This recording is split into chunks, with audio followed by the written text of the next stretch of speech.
A woman heads to her car in a dark underground parking lot, but it turns out her car won't start. She then spots one masked man standing in the distance, then one man turns into three men.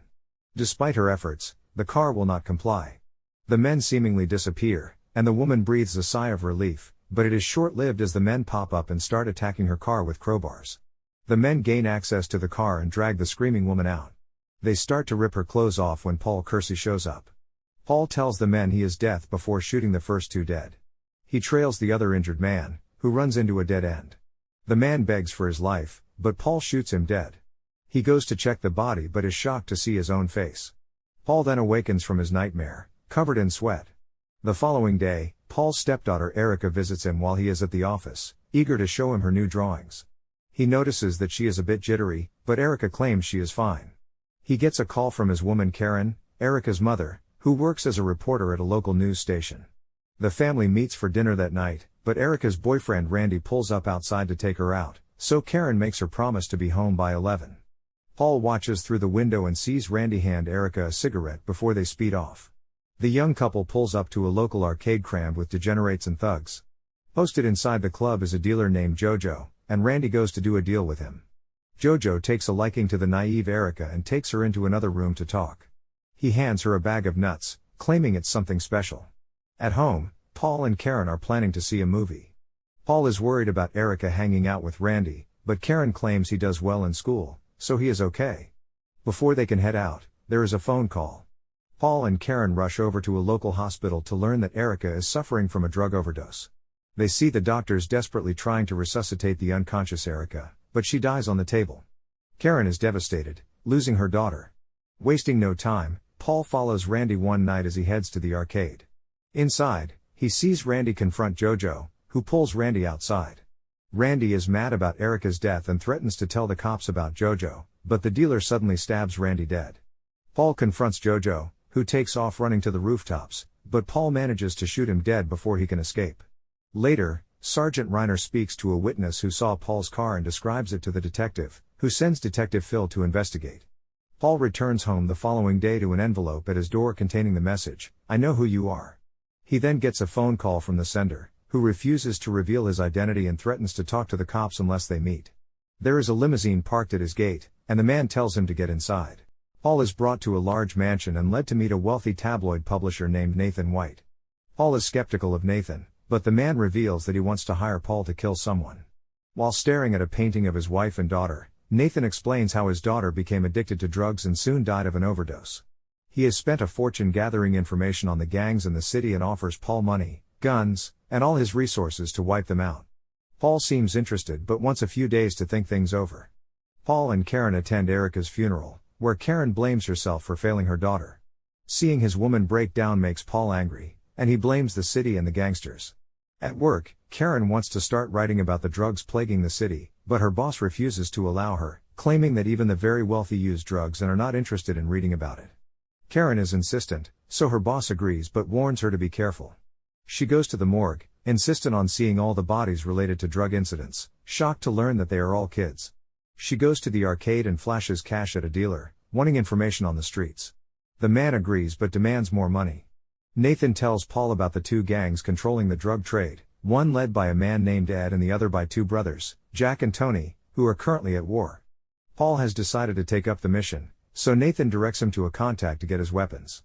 Detective Phil has discovered that the bullets from Jojo and those from a case 2 years ago match back to the vigilante. Hearing this, Sergeant Reiner decides to pay Paul a visit.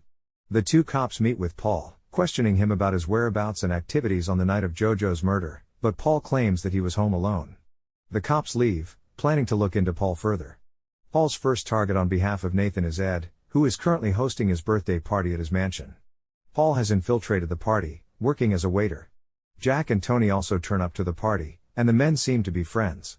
Paul is inside the mansion, planting bugs in Ed's phones, but is forced to hide when Ed, Jack, and Tony enter the house to talk business.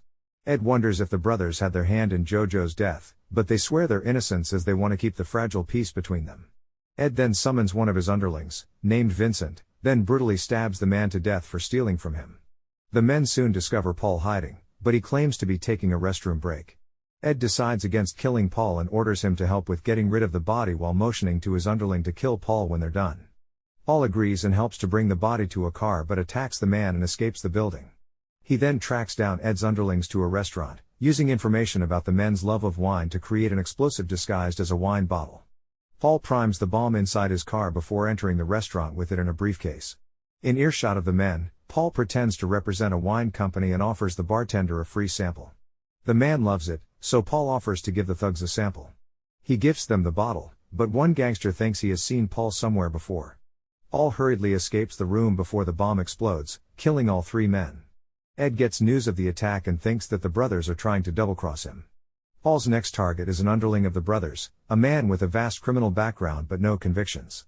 Paul tracks the dangerous man down to a video rental store where he runs a secret operation. Paul breaks into the building with a submachine gun equipped with a silencer. He confronts the gangster and shoots him dead, also dropping his 2 underlings easily. News of the attacks gets back to the brothers, who also think that Ed is trying to double-cross them, and the younger brother is adamant that they should attack. Paul's next target is the brothers' top hitman, named Frank Baugs, who lives in an expensive condo. Frank and his woman are getting ready to head out for the evening, unaware that Paul is keeping an eye on them. Once they leave, Paul picks the locks to the apartment and enters. Frank and his woman get to the limo, but he has forgotten his tickets and heads back up. Paul is bugging Frank's telephone when he hears the door. Frank enters but suspects something is wrong and pulls his gun, beginning to look around. He finally comes upon Paul, who disarms him and tries to escape, but Frank grabs Paul and begins attacking him. Paul recovers, smashes Frank's head in a cabinet before throwing him over the edge of his balcony. Reiner and Phil, who had been staking out Frank, see him fall to his death. Reiner rushes up to the apartment. Meanwhile, Phil spots Paul leaving the building and entering his car. He, however, lies to Reiner, saying he saw no one. A few days later, Nathan instructs Paul to go to San Pedro, where a local fisherman's wharf acts as a front for Ed's drug operations. Paul blends in with the men returning from their lunch break. As Paul is looking for the drug operation, he catches the eye of one of the men. The man confronts Paul, but Paul knocks him out quickly. He comes upon the massive drug operation, with a lone guard keeping watch at the door. Paul approaches the man pretending to be lost, but knocks the man out with his toolkit. Behind the door, he sees the men unpacking drugs from the guts of fish and processing it. One man stumbles upon Paul, but he shoots the man dead. He then sprays the entire room of people, cutting them down in a hail of bullets. The entire factory is alerted to look for Paul, who preps an explosive and leaves it behind. He is quickly surrounded by almost the entire factory, but before the men can shoot him, the explosives go off, sending the men diving for cover. Paul uses the opportunity to make his escape. He fights off a few men until he gets to a truck and makes a hasty getaway before he is caught. We then see Detective Phil revealing himself to be a double agent, as he goes to give information to Ed about who Paul Kersey is. Ed wants to know who Paul is working for and orders Phil to find out, then kill Paul. Though Phil declares he is not a killer, Ed is adamant. Paul is at his office late one night when Detective Phil turns up, pretending to follow up on a case. He casually pulls and readies his gun. Phil wants to know who Paul works for, but Paul refuses to say. Phil slowly aims his gun, but Paul shoots him from beneath the table, killing him. Reiner learns about Phil's death but thinks that he was killed because he found out who the vigilante is. Reiner suspects that Paul Kersey is the suspect and wants a warrant to go after him. Ed learns of Phil's death and suspects that both he and the brothers are being played against each other. He calls the brothers, and they plan a place where they can meet and talk. All this time, Paul overhears the entire conversation. The 2 gangs meet on the outskirts of town, each side suspicious of the other. A distance off, Paul is watching with his gun ready. Ed and Jack meet in the middle, and Ed tries to explain his suspicions, but Tony thinks Ed is lying. As the tension rises, Paul shoots Jack in the arm, which then sets off a shootout between the 2 factions. As the bullets fly, Jack is killed in a hail of bullets. In the chaos, Ed tries escaping with his men, but he is too slow, and his men leave him behind. Jack, who is still alive, opens fire at Ed, but Paul shoots him dead before shooting Ed in the leg, dropping him. Paul finally makes his appearance, walking over to Ed with his gun in hand. Ed tries to crawl away, but it is inevitable. Paul shows him a picture of Erica before shooting Ed in the heart, killing him. Back at the station, Reiner is ordered by his superior to leave Paul alone since they wasted time on him instead of watching the 2 gangs who just killed each other. Paul is contacted by Nathan and congratulated on his successful mission. He wants to meet and gives Paul his location. Paul drives to the address where he sees the limousine waiting for him. Paul gets inside, but Nathan is nowhere to be found, and the driver simply leaves.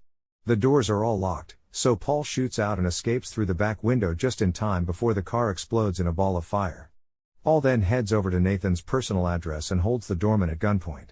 He is brought to an old man who claims to be Nathan White but is not the man Paul made the deal with. The real Nathan declares he was away for 3 months, and Paul realizes that he has been played. As Paul is heading back home, he is pulled over by a squad car, searched, and arrested by 2 cops under suspicion of murder. During the drive, Paul realizes that they are heading in the wrong direction and that the men may not be real cops. He starts attacking the 2 men long enough for the car to flip over. Paul quickly recovers and frees himself from the cuffs. He then takes a gun and escapes as he hears sirens in the distance. We then see the impersonator scolding one of the cops who allowed Paul to get away. He reveals himself to be a third drug lord who used Kersey to wipe out his rivals. He desperately wants to kill Paul to cover his tracks and gets an idea.